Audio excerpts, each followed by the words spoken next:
What is going on, Amazon sellers, and welcome back to the weekly Amazon Q&A show where we share some e-commerce news, some stats, the occasional business maxim, and of course, answer your questions about selling on Amazon. So if you got a question about retail arbitrage, online arbitrage, wholesale, or perhaps you just have a Keepa quandary, well, drop it in the chat and we will help, and we'll help sooner than we have in the past. Now, for those of you who might be new here, my name is Chris Grant, and to my right is my slubber degullion of a co-host, Chris Rasick. I mean, at this point, are people even sure if I'm just making these words up or not?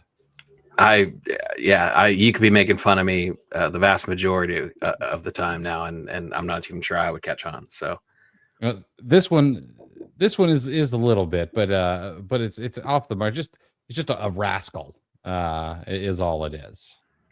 Well, I'd have a hard time defending myself against that claim. So yeah, but you posted it on Twitter yesterday, but I want to, while we're live with an audience, you are in the sub 2 club, so I want to live and in person give you my congratulations. Thank you.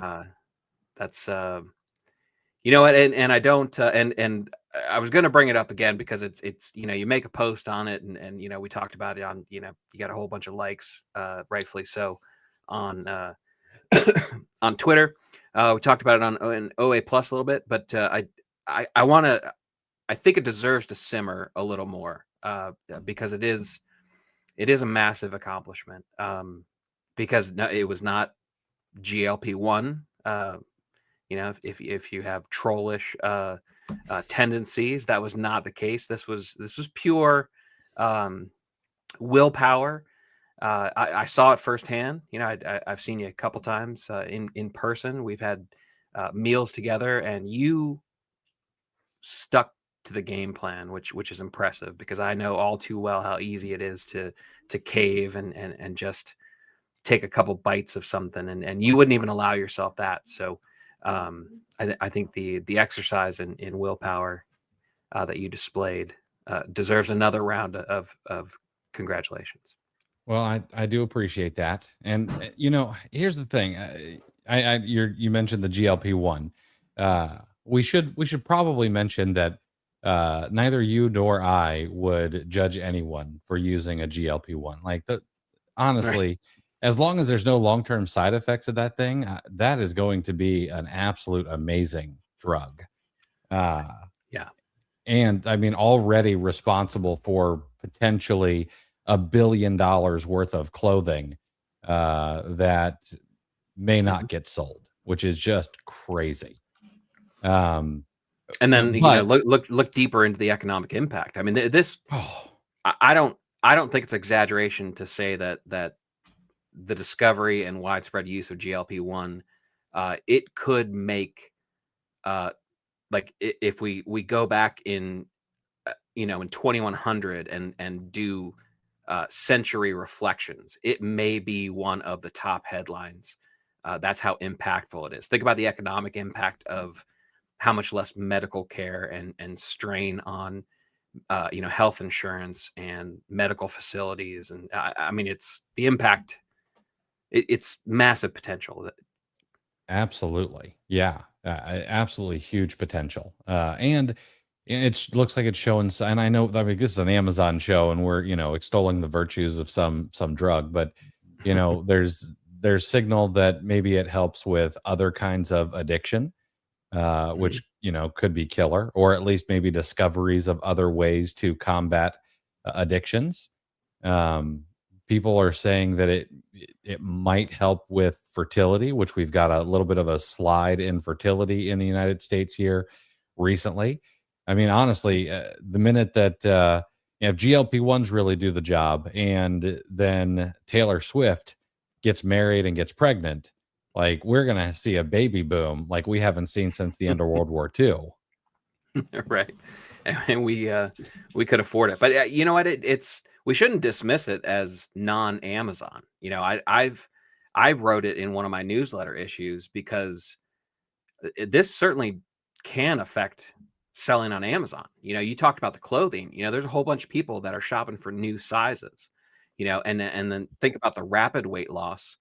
People are going to be jumping sizes pretty rapidly. So I mean, there's going to be a lot of turnover in closets.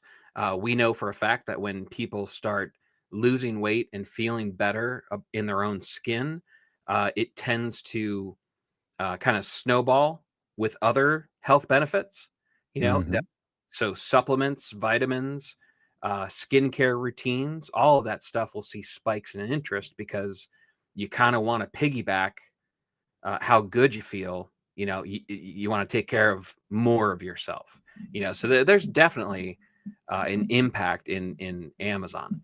But Oh, yeah.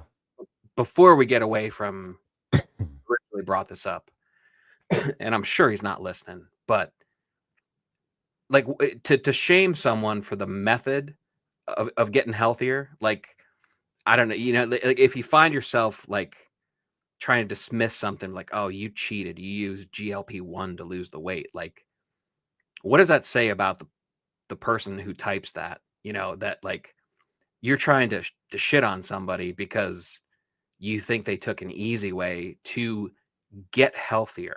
Like it's so ridiculous when you think about it. It's something I wanted to talk to you about. I'm getting deep in this Ryan Holiday book, so I feel like I'm leaking some of the good stuff already. Just because I've been in it. But I wanted to talk to you because we've recently talked about minding your inputs, which Hmm. Mr. GLP-1 troll. Certainly it's a matter of what you read, but trolling on Amazon in general. I was reading today while I was waiting for my youngest to get back from school, and it was the part where he talked about um, blogs and how bad information, even if you retract it, there was actually a study done that they showed people blog entries that had completely made up negative information about somebody, and they did one group saw just the blog post, and then another group saw the blog post with all this negative information and then a retraction at the bottom, or a correction, saying this was misreported, and basically taking it back. The group that saw the article with the retraction had stronger test results of believing the negative information to begin with. Interesting. Yeah. Like so made up information, the source itself saying what you just read is incorrect. We misreported it. That group was more likely to believe the lies in the first place. And I immediately thought about what we talk about, minding your inputs. And I thought about all of the trolls in the big Amazon groups. The people that are never, they're just waiting to say something negative. Oh, Amazon's screwing us again. They're just kind of waiting for any opportunity to type something like that. And this stuff, there was, people, they call it iterative journalism, or that's what Ryan Holiday said. But yeah, people are more likely to believe even completely fabricated information if they read it like that, even if it's taken back later. So all the more important to just be careful what you consume.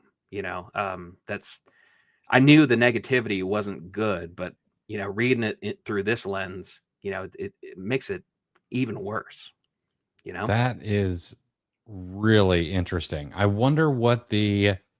Um I wonder what reinforces the bad information, the belief in the bad information, even though there's a retraction. Well, the study said that even though it's being retracted, when you read the retraction, you're forcing your brain to mentally run through the scenario a second time. And it's actually the second time of running through the Got it. information that actually reinforces the belief in it, despite the fact that the Fascinating. second time is refuting it. That is fascinating. Hmm. So I not thought only so do we too. need to mind our inputs, but we also need to remind or mind what gets repeated in our heads. Yeah. Yeah. Interesting. That's fascinating.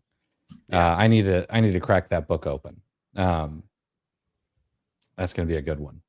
All right, let's dive into some news. And of course, if you guys have questions, Deal Hunter, I see yours. We will get to that here in just a moment. If you have questions, drop them in the chat. We're going to answer some questions right after the first piece of news, and as soon as my dog decides that he's not at war. While Flash is getting his stress out, Karen, number one, thank you. Number two, I don't necessarily mind that autocorrect thinks my last name is Tactic. That's kind of cool. I appreciate the kind words. And Becky, the book is it's Ryan Holiday's "Trust Me, I'm Lying." That's the book that I'm almost done with, and it's been, to say eye-opening, doesn't seem to have a big enough effect. I need to re-crack that one open. And of course, we've got, Wisdom is the Way, that was just released, and Yep. need to crack that one open as well. Yep. All right, let's talk a little bit of news. Amazon is going to be looking to replace humans with robots. So the New York Times just recently got their hands on some internal strategy documents that show that Amazon plans on automating its way out of hiring 600,000 plus US workers by 2033. Now, this is not downsizing, this is not firing or anything like that. We're talking about jobs that they would have either have needed to create or that they would have needed to replace, because we know that turnover at Amazon is a serious thing. And they expect that they're going to be able to have robots do them instead. Now, these documents say that by 2027, which, I mean, we're a year away from 2027. Amazon plans to eliminate the need for 160,000 roles through automation. They've got a target of 75% automation across their entire operation. And the number crunchers think that this would save 30 cents per items processed and delivered. Now, I would not expect the prices to come down by an average of 30 cents. I would not expect our fees to come down an average of 30 cents. I would expect that 30 cents per item to pad the profitability and the shareholders' pockets. Amazon says that their customer is the number one customer, but it's probably the shareholder. Total projected savings, according to these math nerds, between 2025 and 2027 is $12.6 billion. And around this same timeline, between now and 2033, when they plan to do all of this, they expect to sell twice as many products while needing fewer humans. These leaked documents also show that Amazon's PR team is working alongside these robot nerds, strategizing how to soften the blow. And they've literally discussed avoiding words like automation and AI, using vague terms like advanced technology, calling robots cobots, collaborative robots to make it sound friendlier, ramping up. And this honestly, this is Orwellian. Okay. For those of you in Ann Arbor, Orwellian is based off of George Orwell. Go look it up. Maybe read a book. But ramping up something called good corporate citizen initiatives to prep for any backlash. And of course, Amazon responded to this leaked document with some classic corporate deflection. The spokesperson said that these are just one team's perspective and they don't represent the overall strategy. And instead pointed to the blog post that they've hired 250,000 or are in the process of hiring 250,000 holiday temporary workers, just to show proof that they're still creating jobs. I mean, honestly, this is where things are going. We've got Figure out there. We've got, we've got Tesla and their Optimus robot in the race. There's Kraken Robotics. We've seen the Boston Dynamic dog for a long time. Like, I mean, of course, this is the logical progression. Uh, so Yeah, there are no bad words in this report, and knowing the New York Times, they probably thought they had a gotcha moment, when these leaked documents. It's just because it's a hot button issue right now, right? Nobody said anything when, who knows how many years ago, Amazon introduced the robots into their fulfillment centers. Those little flat things that carry, entire shelves back and forth. And they made it more efficient. Like, they've been doing this. This is something that Amazon, a game plan that they've had in place for a very, very long time. And again, something needs to be said.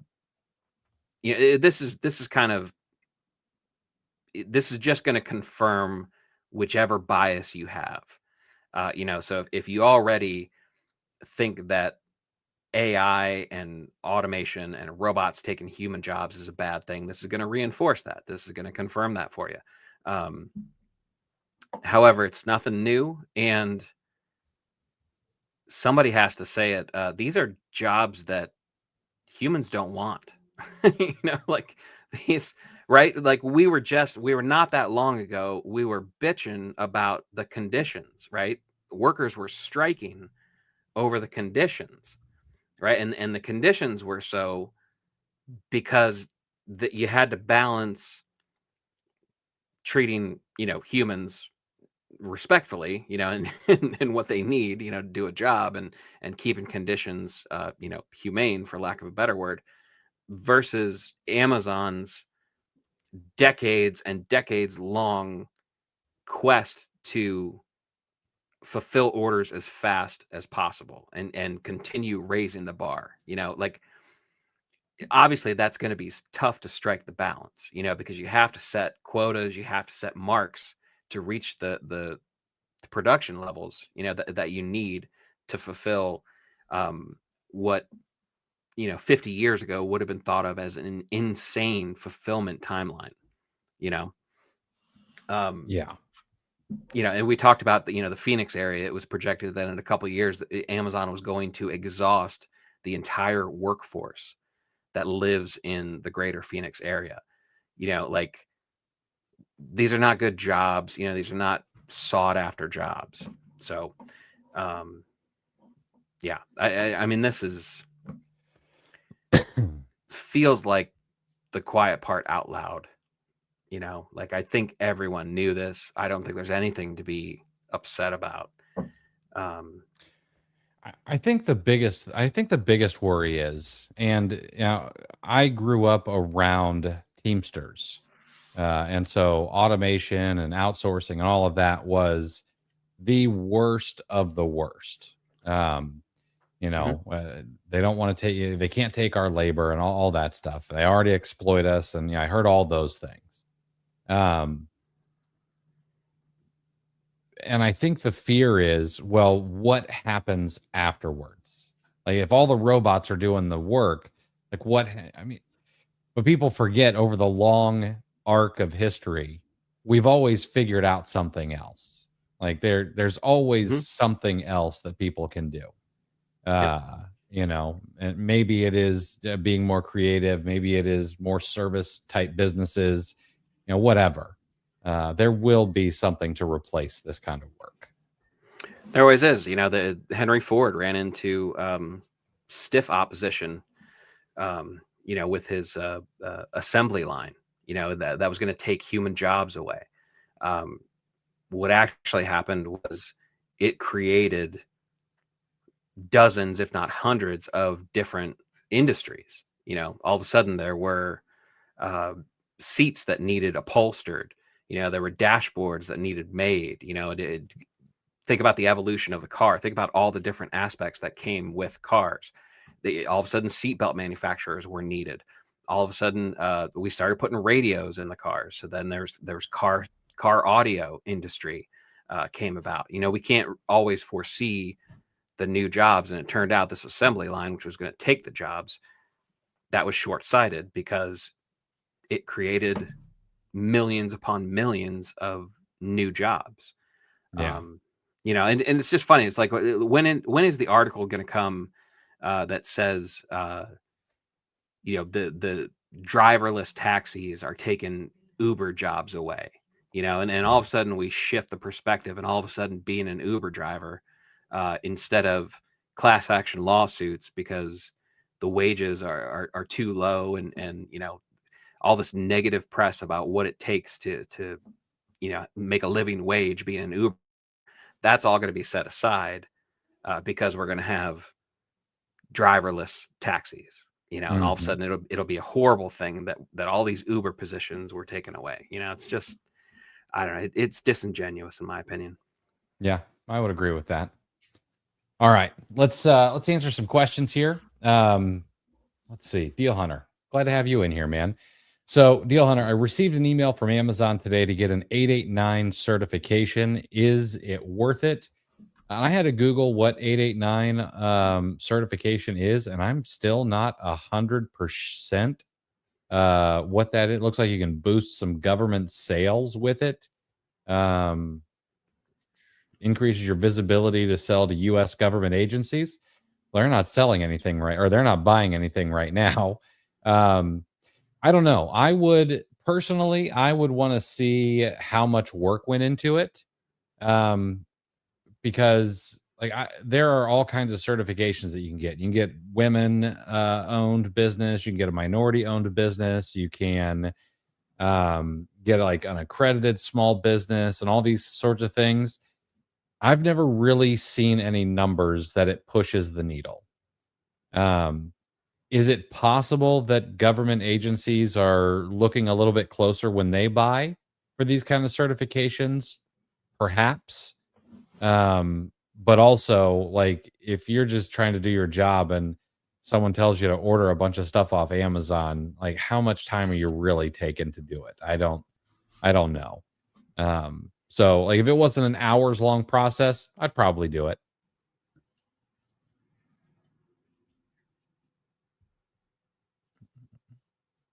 Hey, Shannon, what is going on? All right, Sarah. So, what's the best way to estimate rough overall profit? Bank account minus credit plus inventory on hand, because seller board gives a vague number. One, let me say this first. I would highly suggest that you implement some sort of bookkeeping. Whether it is Zero or QuickBooks or something like that, get some sort of bookkeeping software for businesses, or or get a bookkeeper. They are less expensive than a lot of people think. I just saw Chris bought it. Steve French post Oh yeah, today, Steve. and his bookkeeping stack for a $4 million a year business is like $300 a month. That includes QuickBooks. Now, I don't know how much he's doing compared to how much someone else is doing, but that's pretty solid for that big of a business. But to answer your question, your net profit should be like total revenue minus your cost of goods sold, plus Amazon fees, plus any PPC, which you may not have, plus any other operating expenses.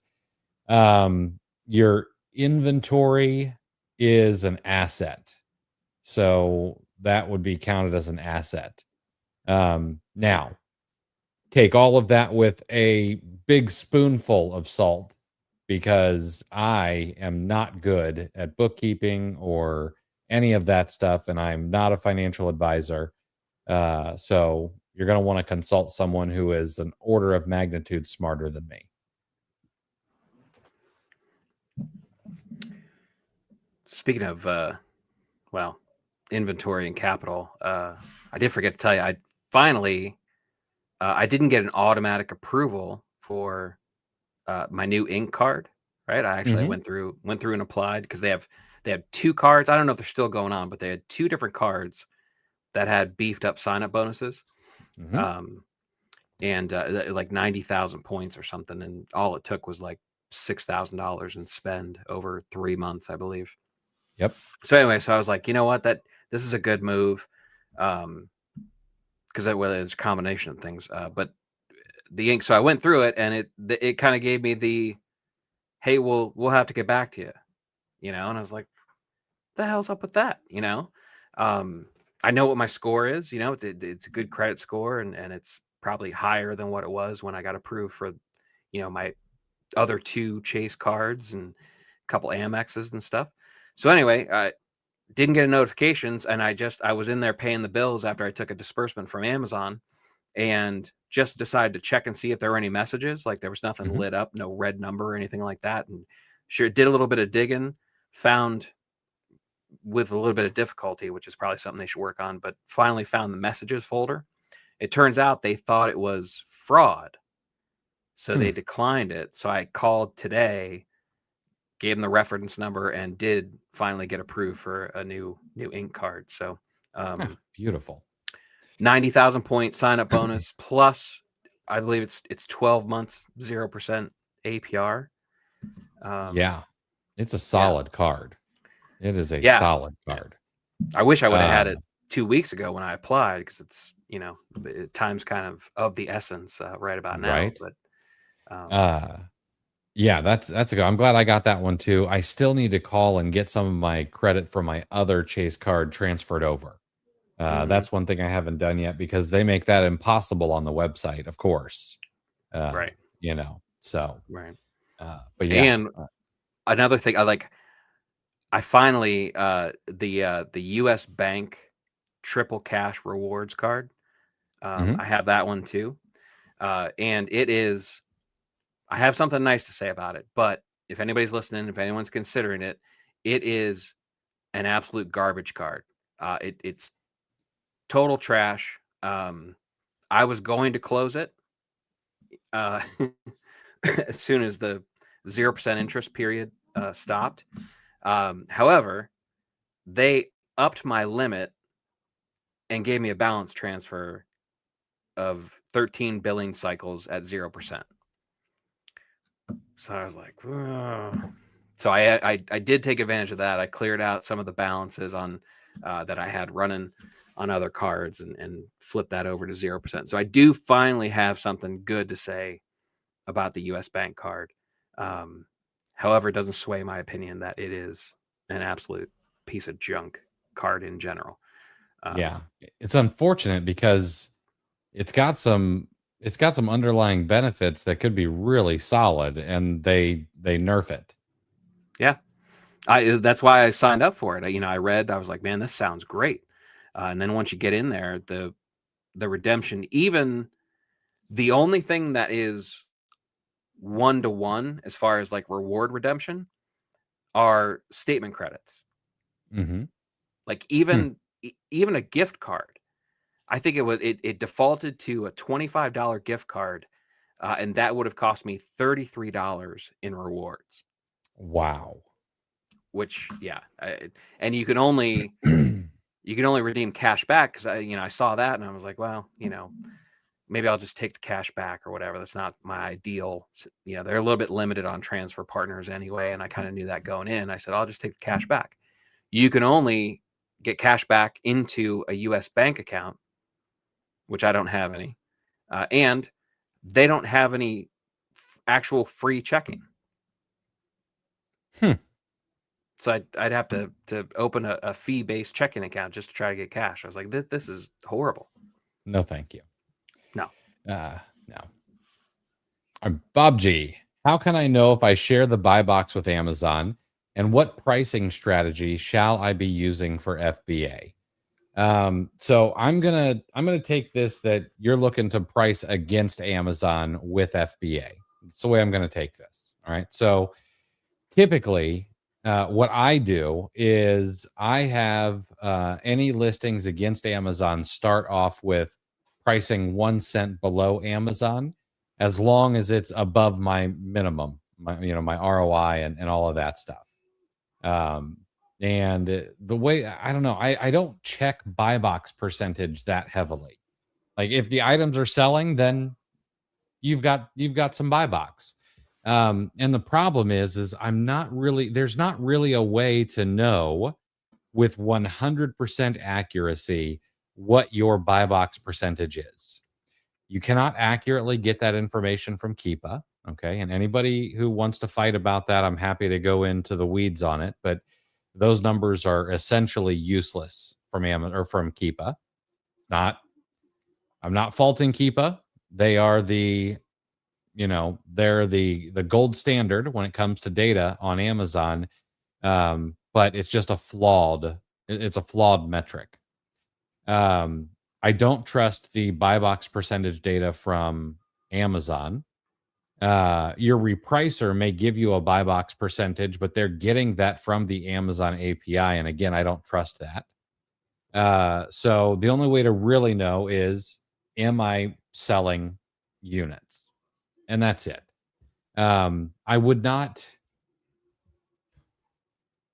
This question makes me think we're getting into the territory of possibly being overly analytical. And do I need to price down 1 cent or 2 cents or 3 cents, or do I need to do $1? Just test and then iterate based on what happens, because every listing is going to be different. When I compete against Amazon, I've been pretty lucky so far this year, especially on Amazon to Amazon flips, where I have a low quantity. I've been able to price right, 1 penny below Amazon and been able to sell through. There are going to be other listings though that you have to be a little bit more aggressive with. And so what I would do personally is, and let's say that you're going to compete against Amazon on a regular basis. What I might do is I might set up a rule in my repricer, or if you're using a AI, whether that's Aura or Seller Snap, is have it so that your items against Amazon are 1 penny below the Amazon price for the first 30 days, as long as it doesn't go below your minimum. Always set your mins and your maxes, set your ROI thresholds, all of that stuff, and then price 1 penny below Amazon. If after 30 days you haven't sold any units, any repricer worth its salt is going to have a way to change your rule.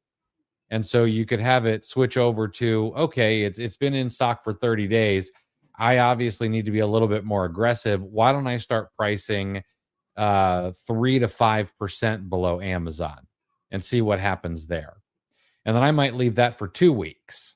And if that doesn't do the trick, then maybe I'm cutting it down by $1, $2, $3, whatever it takes to get that sale against Amazon, hopefully still making a profit. And then at 90 days, if it's still there, well, it's time to put a fire sale on it and just get it out of there. Now let me test your statement. Mm-hmm. You said you don't trust the buy box percentage numbers from Amazon or from Keepa? Well, you said either one, correct? Correct. Yes. Okay. Even if they say 100% Amazon? If Amazon says I have 100% of the buy box? No, if Amazon's reporting that they're getting 100% of the buy box, is that the one number that you would take their word for? No, I don't think so. No? Okay. No. Especially, okay, maybe if there was evidence that there was no other seller movement, then maybe I would say, okay, like Amazon's obviously just holding on to this forever and they're not sharing. But if there's movement in the number of sellers and several of them are FBA, then I would say that's got to be wrong. Yeah. Yeah, definitely in that scenario. But there's certainly scenarios where Amazon says they get 100% of the buy box, and there are FBA sellers priced significantly under and Amazon still has the buy box, I'll take their word for it in that scenario, though. Yeah. I'll hopefully see that before I make my buying decision and decide not to purchase at all. Right. Corey, let's automate our elected officials. Let Skynet run the country. Bring it on. That's why I say please and thank you to the AI, because in the inevitable future where humans are pets to our AI overlords, I want to be allowed to sleep at the bottom of the bed, and not out in the yard. So yeah, is it are we pompous to assume that it'll be us letting them? Like, will it be our decision? there is a country that is using AI as like one of its department heads. I don't think they gave it like the prime ministership, but they did make it in charge of something. I'm sure that there's a person there, but they plan on using AI to make decisions for this thing. Nice knowing you. Yeah. Babji, thank you. You are the second person who has told me I need to change my my headshot. I need to do that across several social media sites. That would require having my picture taken. Ugh. All right, Babji, do I need to consider the price of other prime sellers? Would I be the average amongst them, the highest or lowest? I always want to be competitive. So now, I don't know if you mean if you're all competing against Amazon here or not, but let's say that you are all on a listing that Amazon is also on. So it wasn't too long ago. I was on a listing that I bought Amazon to Amazon flip, and Amazon came down to something like $149. But normally Amazon was around the $300 mark. And for the last year, all the other FBA sellers had been around the $279 mark. And so when I was looking at my analysis, I was like, okay, well, that's where I'm going to need to be. I'm going to need to be around where that buy box line is, where these other prime sellers are at. That's who I'm competing against. And they were obviously, there was sales velocity, there was movement in the number of sellers. The buy box line was right there with the third party sellers line. And so that's what I did. So yeah, you want to be along with them. And now typically if you have a repricer that's worth its salt, you should kind of be bouncing up and down. Maybe you need to go a penny under, it should do that. And then maybe it'll try to raise it, 10 cents above the lowest FBA seller to get you a little more margin and so on. I would highly suggest getting a good repricer. And there's two of them, in my opinion. There's Seller Snap, there's Aura. Those are both going to try to raise and lower your prices. Yeah, because the reason is there are several products where I may sell one at, for example, $39.99, and then the next two sell at $49.99 and $59.99. I want that all day long. Because it's not the price of the one sale, in my opinion. Like I think we over-index the profit we make on a single sale, and we under-index what our total profit is across any particular SKU. 100% agree. All right. Let's go to another piece of news, and then we'll answer some more of your guys' questions. You guys are being a little on the quiet side today. There has been, we all know this as resellers, but there has been an obvious boost among sports cards and Pokemon cards, and it has helped Target and Walmart a ton. Now, it's also helped a bunch of Amazon sellers. They've made really good money off these things. But sales of collectible trading cards like Pokemon and sports sets are surging, and Target reports a 70% year-to-date increase and analysts are expecting over $1 billion, or sorry, Target is expecting over $1 billion in annual revenue from the category by themselves. Now, despite this strong growth, there are some analysts that caution that trading cards may not see a major holiday spike, since many purchases are for personal enjoyment rather than gifting. Honestly, I'm okay with that if that turns out to be true, although I disagree a little bit. Mhm. I think plenty of people are going to get those as gifts or stocking stuffers. Those are easy stocking stuffers. They fit right next to the scratch offs in a stocking. Good to go. Retailers like Target and Walmart are aiming to capture shoppers' attention with exclusive sets, eye-catching, out-of-the-aisle displays, and limited time deals. But here's the really interesting part. Since 2021, what they call strategic card sales have grown by 891 million, or 139%, to a total of $1.5 billion in gross merchandise volume. Sales of what they call non-strategic cards and collectible stickers have climbed by 565 million to 156 or 156% to $925 million in sales in the same period. So we're looking at what, $2.5 billion spent in this category between strategic card sales, like Magic the Gathering, and non-strategic sports cards, etc. Lots of adults are buying these because it brings them back to a time when they had no cares in the world. It's an affordable luxury, and some couldn't afford cards as kids, and now they have their own money, and there's no one to say no to them, according to one person who follows this. Some buyers, of course, also treat cards like alternative investments. We know this. We've had Toyfolio on, not Toyfolio, The toy investor. Toy Investor on. We talked to him. We talked to Steve French about this as well. But these things are treated like alternative investments, just like Lego is. And through August of 2025, the value of Pokemon cards has delivered a cumulative return of 3,821% since 2004. And that's according to an index by analytics firm Card Ladder.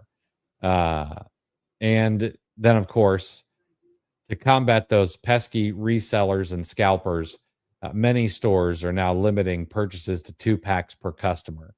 But that is not stopping the occasional fist fight in a Target for these things. So, yeah, I'm not really sure this is incredibly helpful, but if you have not put your eyes on things like these, this is something you should look at.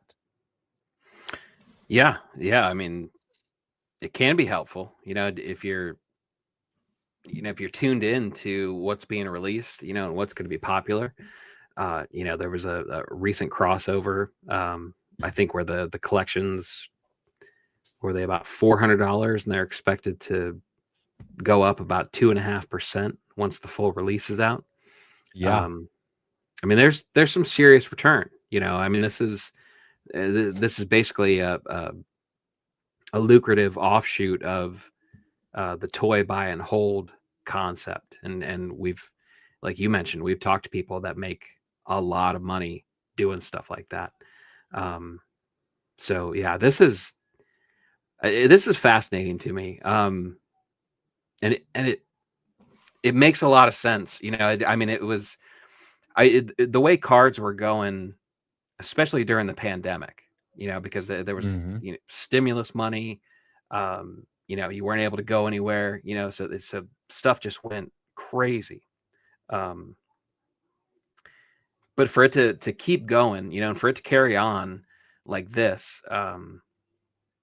it's surprising. But then, if you think about the logic, think about how many people are going back and buying cards that they know they used to have. There's got to be a lot of regret nostalgia, if you want to call it that, where it's like, oh, and I've heard people say that, like, I wish I had held on to all those Pokemon cards I had when I was a kid, and now with adult money, and like you said, basically no one to tell you no, you can go back and you can get some of these cards, and so there's a familiarity, there's a nostalgia effect to it, and then there's big person budget money too. So um, the fact that this is booming, because I mean, honestly, my instinct was I thought it would go away. When the pandemic Me too. stimulus, when that dried up, I figured we were done. But I mean, at one point in time, I was getting online auctions and I was just buying batches of cards. And I mean, you had multiple ways to get rid of it. You could go through it and try to pull something out that might have been worth, selling as a one-off, or you could just flip the entire box of just random, not graded, just 95 fleers, just a box of, it's a couple hundred, and you could just make the listing, say, I don't know what's in it, and you could profit. I mean, it's insane. The biggest regret I have is I have bought probably thousands of individual cards for Wyatt, of Pokemon and things like that. And every time I bought one of these sets, I should have just picked up one or two for myself and put it away. But I'm not interested in it, and so I never even did digging. But I mean, based on what I've purchased him over the years, my guess is I probably could have held on to those, sold them right around now, and maybe probably purchase a car, Yeah. with the profits, which is tough. Now, one of the other interesting things that this article said is one of the reasons that like things like Pokemon cards seem to have um, a better collectible value, or be a better alternative asset than sports cards, is the fact that Pikachu can't, tear his ACL or like go out and hit someone, or get into a drunken brawl, and just totally tank the value of the card. So I thought that Yeah. was interesting too. Doesn't go out to the strip club and start electric shocking, a bunch of strippers and stuff. Yeah, that's true. Oh, I wish that wasn't a true story. Um, You know what? And that's interesting that you bring up that scenario of, buy your kid one, keep one to kind of maintain and hold in mint condition, because that's exactly what they said with the first run Star Wars toys. mhm. There were actually people that had the foresight to buy one to play with, but then they bought another one to just keep in the package. And the values on those skyrocketed, obviously. That's First run stuff Star of Wars lore. toys is probably my first biggest letdown as someone in the reseller space. Yeah. Um, I for a short time I was doing um, storage auctions, and walked into one storage unit, peek your head in, and that's Mhm. all it was. It was someone's entire life collection of in the box Star Wars toys. Oh, And once it got to about $900, it was too rich for my blood. Like I didn't have any more money that I could spend. And the other guy was like, I'm getting it. And I wanted it so bad. And I was like, hey man, I was like, could I just look at what you got, what you beat me on? And I look in there and I look up just two or three items, and I should have found money. mm. I walked away from, I'm guessing, 30 or $40,000 in profit. Oh, wow. Yeah. Yeah. All right, let's answer a few more questions for you guys, and then we will. I got one more piece of interesting news here. All right. So, Bob G, will, and thank you for keeping the chat alive. But will Seller, Snap, and Aura work in the UK Amazon marketplace? Yes, they will. And if you would do us a huge solid, support the show over on my website at Clear the Shelf. I've got affiliate links to all these things that you can use, and we'll get a little bit of income from that at no cost to you, of course. Raz, good morning. Which credit cards do you use to buy stock? Sitting in front of me, there is a Chase Inc. Business Preferred, an American Express Business Gold Card, an American Express Business Plus Blue, a Chase Inc. Business Unlimited. That is my stack at the moment. Have been thinking about one more, but I don't know what the next one should be. So yeah, that's the stack at the moment. It will not be the US bank card. Yeah. No, please don't. Yeah, it kind of, once you get a taste of the credit card point game, you kind of let the sign up bonuses guide your hand as far as what the next card is, right? Yeah. I have at least a couple of those same cards. Before I really got savvy, I had well, actually, when I worked at the bank, there were a couple conferences that I had to go to that I could get a hotel room and get reimbursed by the bank. So at that time, in my ignorance of credit card point hacking, I got Marriott Bonvoy cards. So I had the personal. So I ended up getting a business card. I got the Amex Marriott Bonvoy.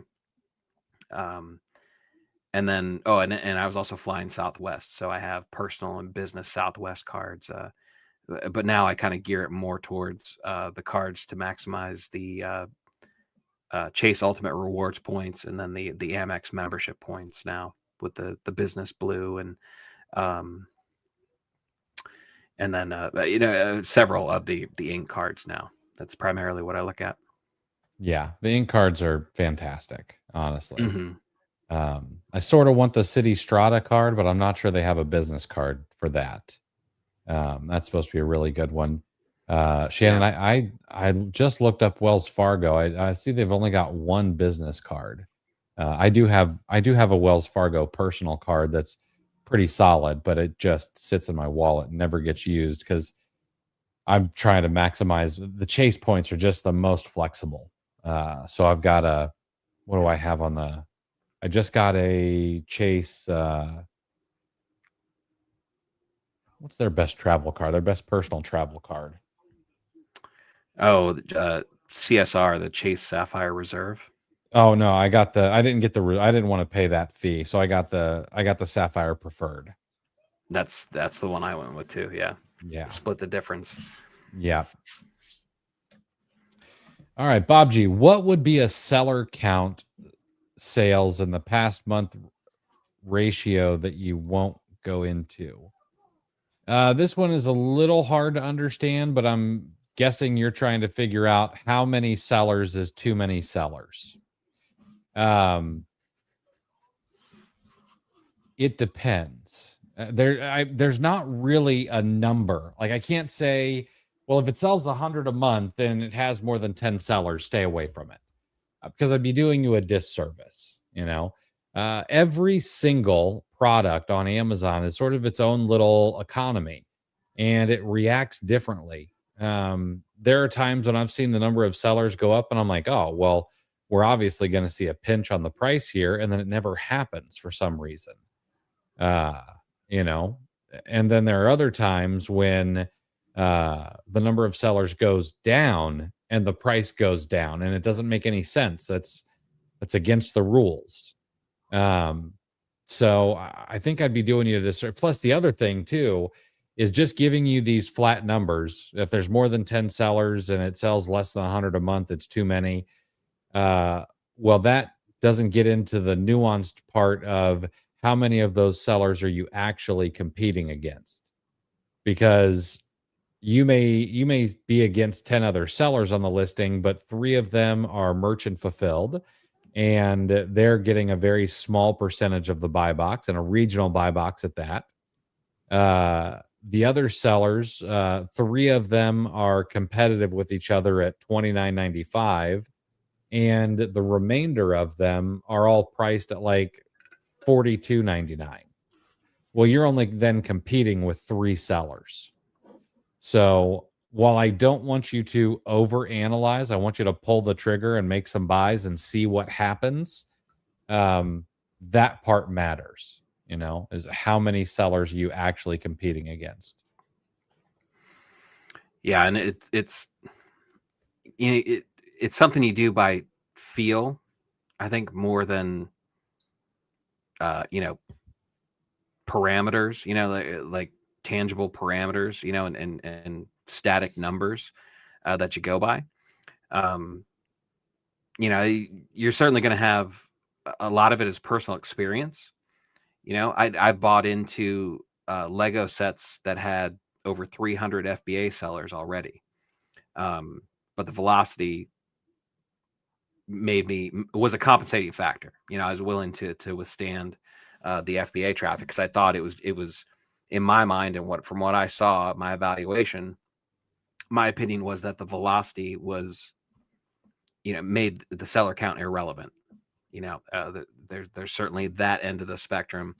And there are also scenarios where, you see a spike in seller count when it comes across your computer screen, where you just know nothing good is going to happen. The price has already started to erode, and it doesn't have the rank to justify the traffic. But velocity makes up for a lot of that. Obviously there's a bigger margin for error the faster something's selling. So you can kind of, I think it's something that you kind of just need to test, and maybe take a chance on some stuff, if the profit's there, or there's one aspect of it, it makes it worth the risk in your opinion. And you can always limit the downside risk by the units that you buy. If something's $25 and you buy 5 of them, worst case scenario, you're out $125. Only if the price just absolutely craters.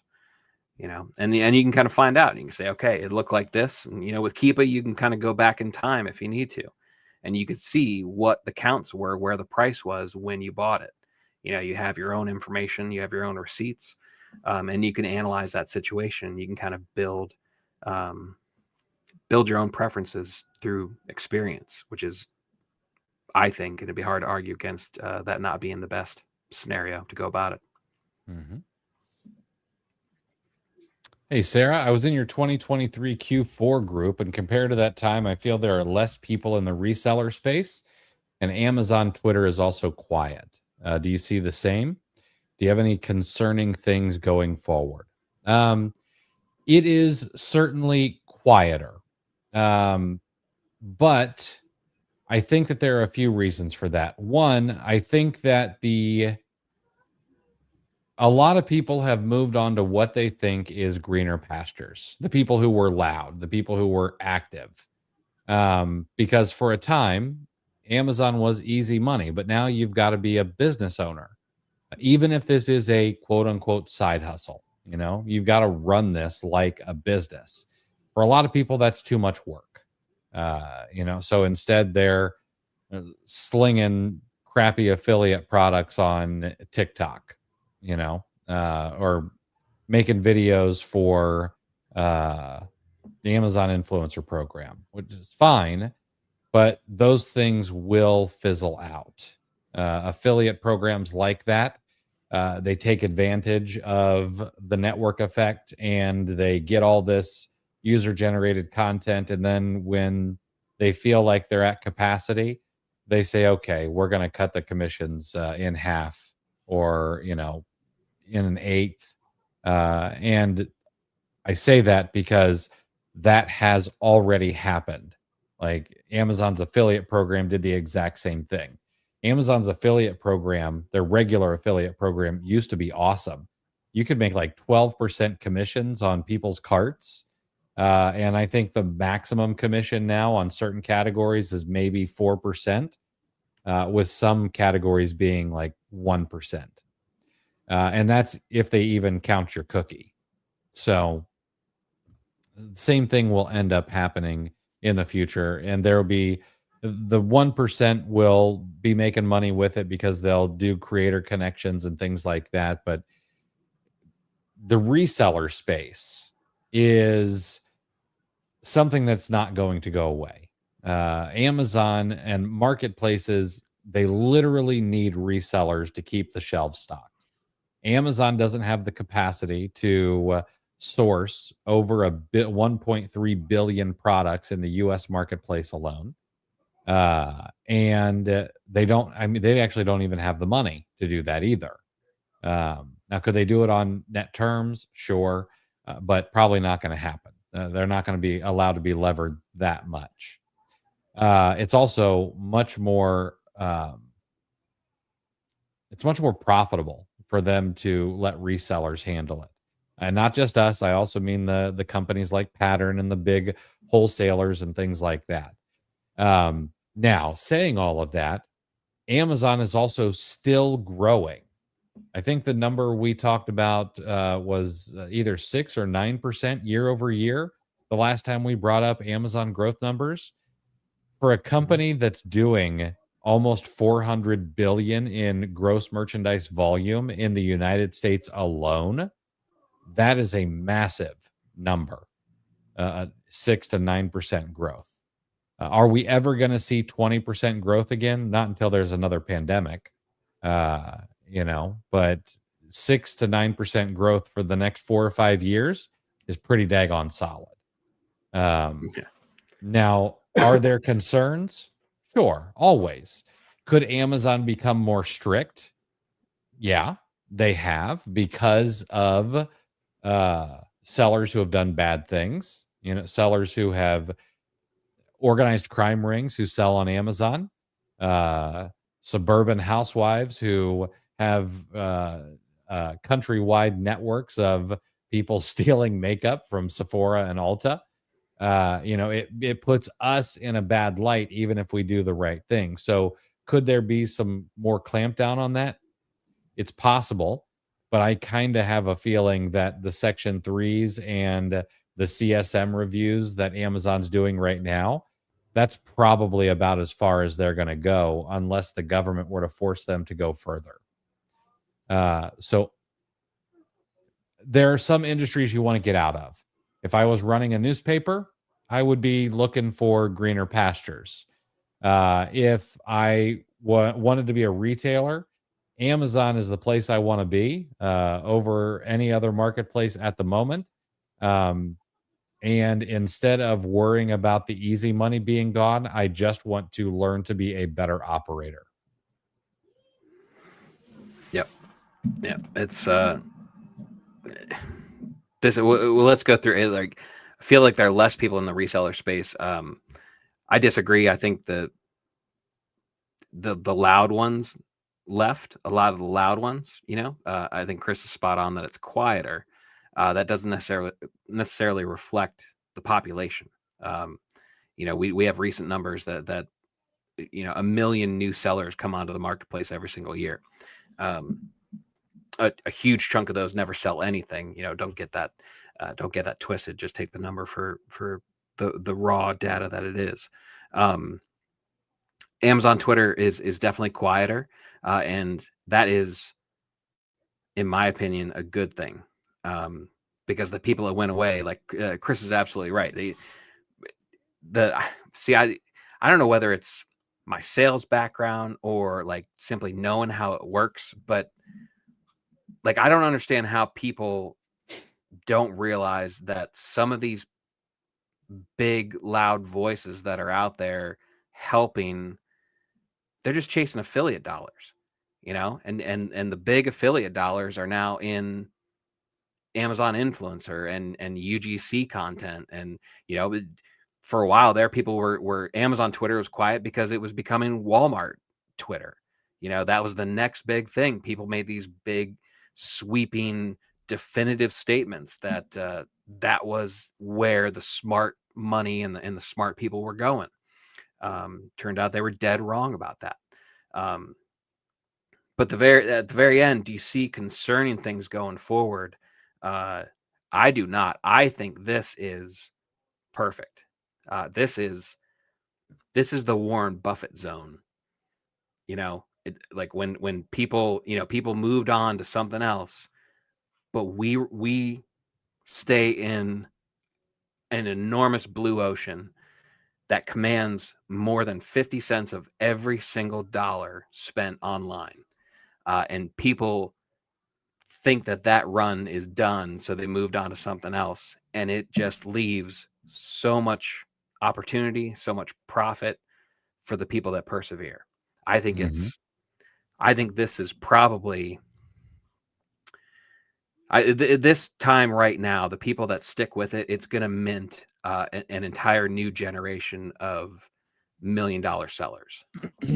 I and would it, and agree it with that. and it could easily be the people figuring out how to crack and stay above 10,000 right now. Mm-hmm. I think this is probably as good of opportunity as when I started, like just right before the pandemic. And Sarah, one of the other things I would mention is I think a lot of the smart sellers have maybe moved away from social media a little bit and more into some places where they're minding their signal a bit better, like the OAC Plus, where the signal is 99% of the time it's accurate, it's honest, it is quick, and on top of that, inside of OAC Plus, we've got things like leads that come directly to you. You get free access to Storefront Stalker Pro. You get education via courses. You get weekly sourcing sessions. Like, I think that's where people are going to, because the communities tend to be a bit more authentic than people who just want to flash some numbers and things like that. And yeah, so I think that's where a lot of things are going. Now I know Chris was just talking about people, chasing affiliate dollars, but I'll push our community all day long. So if you're interested in joining, we'd love to have you. There's a link down in the description. You can learn more about it. Because we're we're building a good community. Bob G, what has been the most profit you made on a unit sale? Which product was it, if you don't mind sharing? I'm not sure that I am 100. I'm not 100% sure. Yeah, I don't know. I mean, I I know the biggest ROI that I had wasn't on Amazon. It was actually on eBay. Um, and what was the gosh, what was it got absorbed by, I think it was Nextdoor or something. There was one of those like neighborhood selling apps.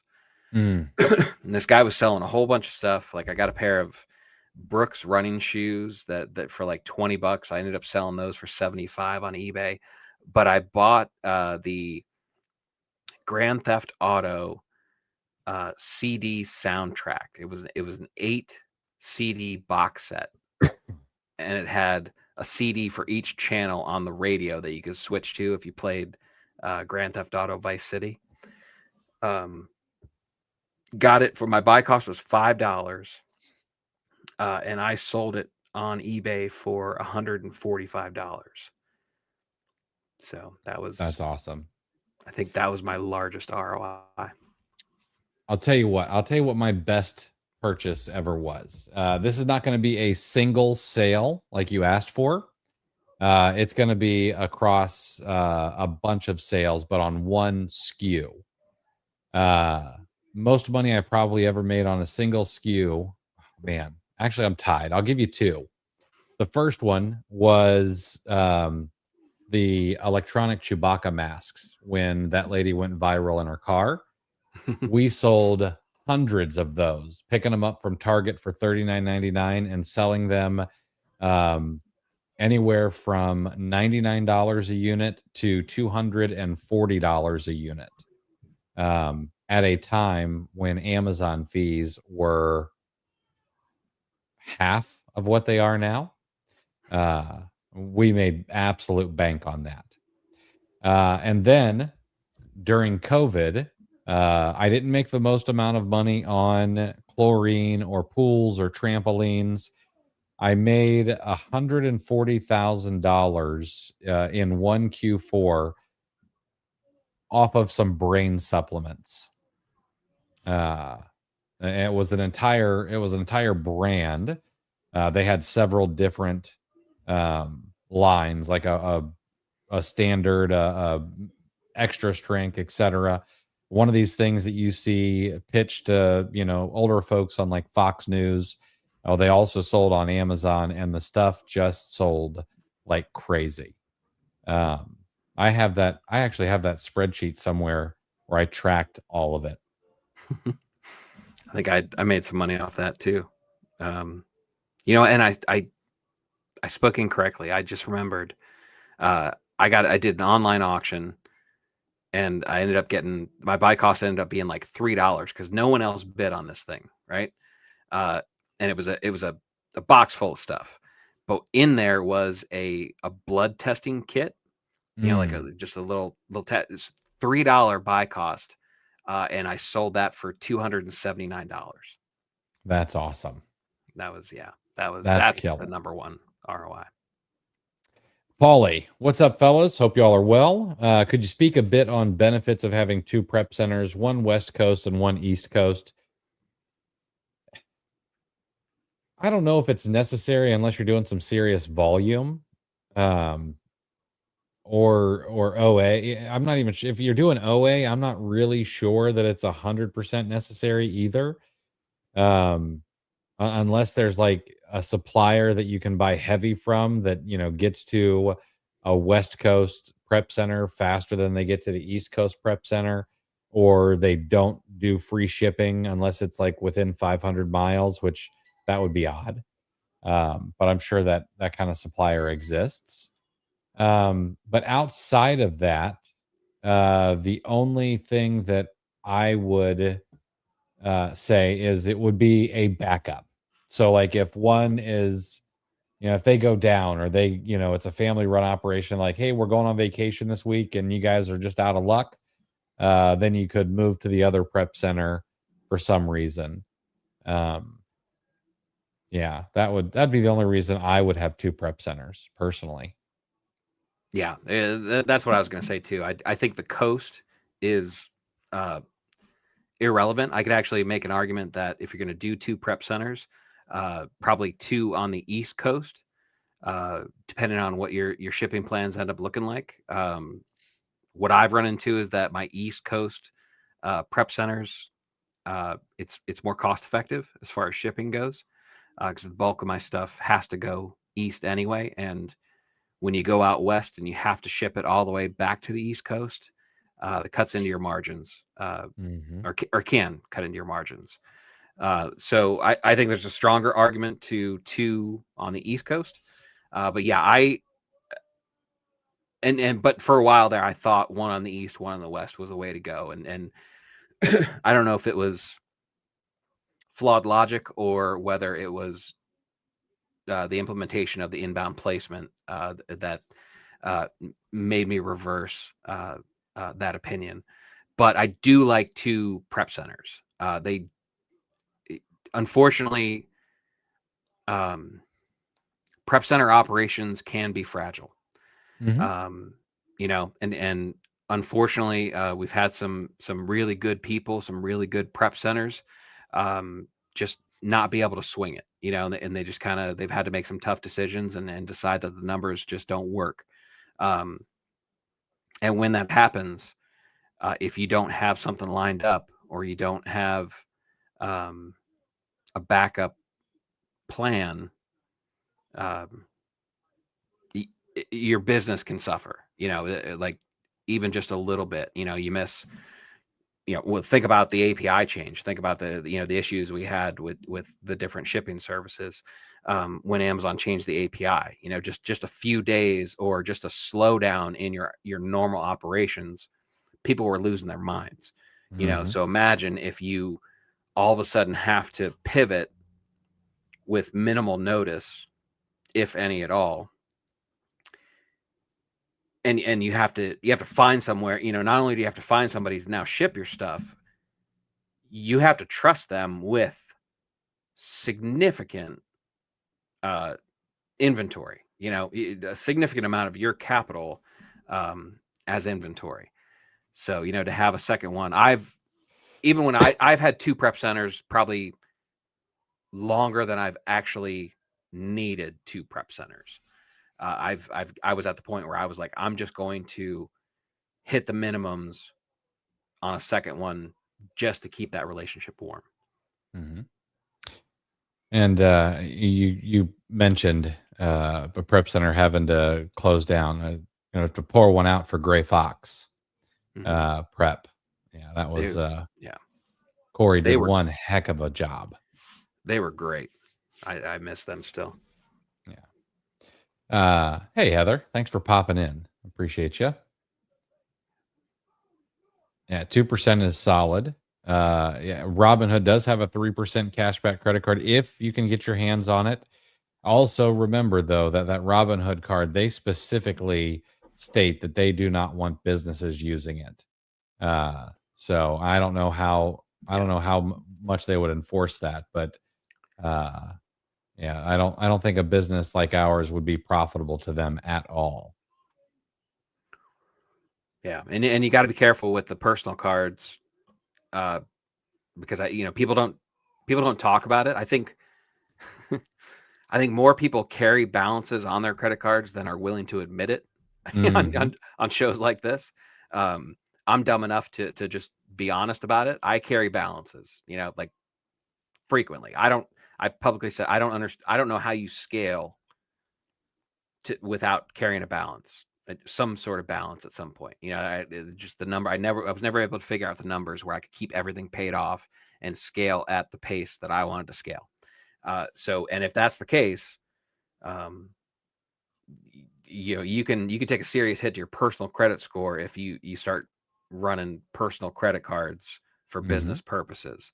That's why I have a Capital One Spark card.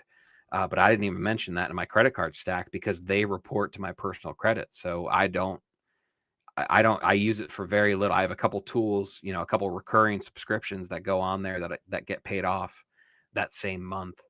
So it never shows a balance because, I don't want to mess with my credit score. Yeah. Taverns TV. I just created my Amazon seller account. Welcome to the jungle. And waiting for its approval. Is it still possible to make it work on Amazon today, particularly in the Canadian market? Yes, it is. Canada is going to be a much smaller marketplace, just the way it is, than the U.S. marketplace, because you guys are so spread out from each other. It's just harder up there. But the answer is yes. Like, it works if you work. And don't we know several people in Canada that have impressive numbers on the US market? Yeah. That honestly, if I lived in Canada, that is very likely what I would do. Is I would sell on the US marketplace, get yourself a US prep center, get yourself a US business bank account, and because then you get to arbitrage a couple of different ways. You get to arbitrage items from online sources to Amazon. And then when you get paid and bring that money into Canada, when it goes from US dollars into monopoly money, it just gets bigger. And so that's another kind of thing that you can hack.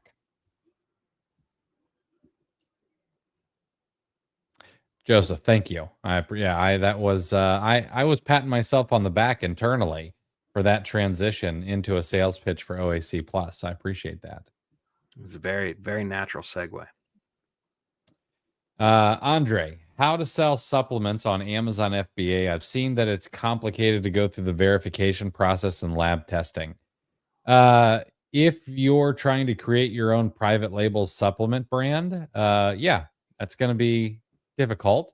But if you're using what's called a co-packer, then they should be able to walk you through all of that pretty easily. So here's the thing. And now I don't know if you're talking just like supplements that you buy from Walgreens or Walmart. If that's the case, you don't have to go through any lab testing. Like it's already been done. You just, if you're approved to sell in the health category, the health and personal care category, then, and the brand, then you can just sell the items. But if you are going to start your own supplement, which a lot of people have been doing recently, that is having a supplement brand seems to be today's garlic press. Um, then you are going to have to go through lab testing, etc. But you're probably just going to white label a supplement that's already being made and just changing the branding to whatever you want. And again, your co-packer can handle all of that. Yeah, but Okay. you know what? Selling supplements, it should be difficult to be approved. You I know, like agree. you get into things that go inside the body, that carries significant liability. Yeah. So Get insurance. That's the other yeah, thing. Whether you're selling supplements from other sources or you're starting your own brand, please get some insurance just in case. mhm. Matter of fact, and you don't have to just worry about humans. I actually got a complaint one time because someone bought a human supplement and then they gave it to their cat, and they were upset that their cat had a big mess all over the house. I'm like, well, maybe you shouldn't give your cat Miralax, like that's for humans. So you got to think about that kind of stuff as well. Oh man, I saw. I had to. It took some restraint to not comment on it because I don't know if I could have done it without uh, being a bit disrespectful. But one of someone that we know, a friend of the show, actually said something about uh, pet food, um, Hmm. and it was essentially uh, all of the crunchy stuff about how humans are, about like, Mm. oh, Hmm. nothing processed, right? So it's basically talking about given his pet, uh, essentially whole foods are probably that stupid term they use, clean, whatever the hell that means. Um, and I read it and I was like, number one, I was like, not you. But then number two, it just reinforced why I love selling in the pet category and why I love selling anything with one of those marketing terms like organic and non-GMO and stuff like that. Like because everyone knows that there's an increased cost, but yet they have this, and especially pets. Like I think there are a lot of people out there would probably spend more money for what they think is pure kibble, than themselves. They're probably just eating preservatives and stuff themselves, but they're like, no, I'm getting a rotisserie chicken for Fido, or whatever. But it just reinforced it. It's like, man, that's margin. I just Oh yeah. anytime I read that stuff, I just in my head I'm just like, whoo, that's profit margin right there.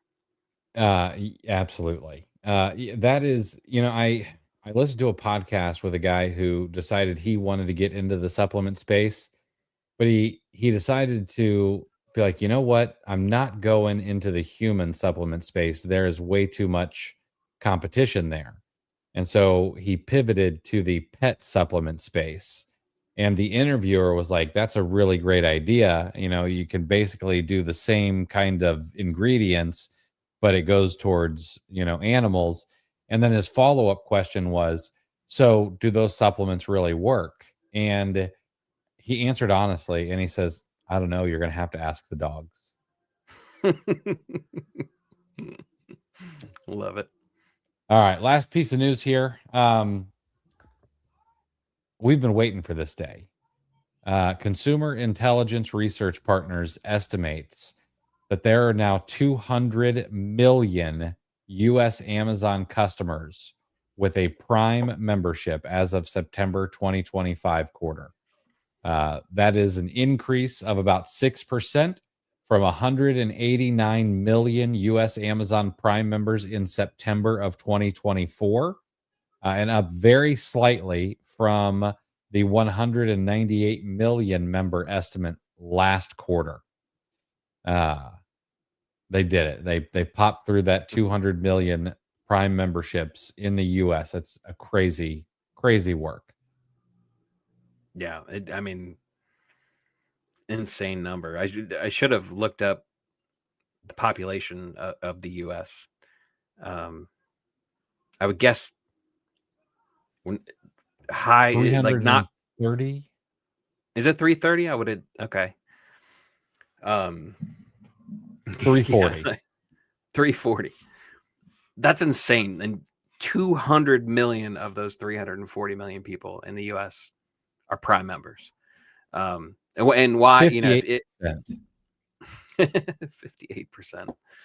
I wonder, I mean, number one, what is the ceiling? Like what is the absolute cap? That's kind of a more of a prediction based question. But and if you're wondering, like, why is that number important? If you haven't heard us talk about this before, I mean, there's the numbers on how much more a Prime member spends versus a non-Prime member. I want to say it's close to 2 to 1. I'm thinking like 130 some dollars on like per month versus 60 something for a non. Like it's significant like that. We've reported on that before too. It's about twice as much. Prime members spend around, this is from 2024, around 1,170 per year, while non-Prime members spent about 570. And Prime members are around 110 per month compared to just 38 for non-members per month. Yeah. So, all those if you question any of the numbers, like this is why there's continued growth.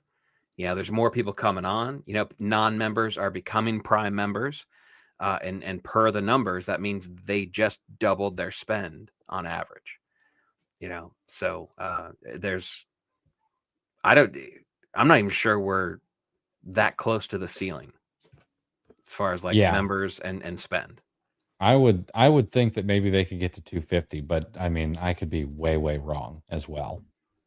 Maybe we should be rooting for that baby boom, maybe a little bit more than we realized. Right. So that's just more Prime members being born. Exactly.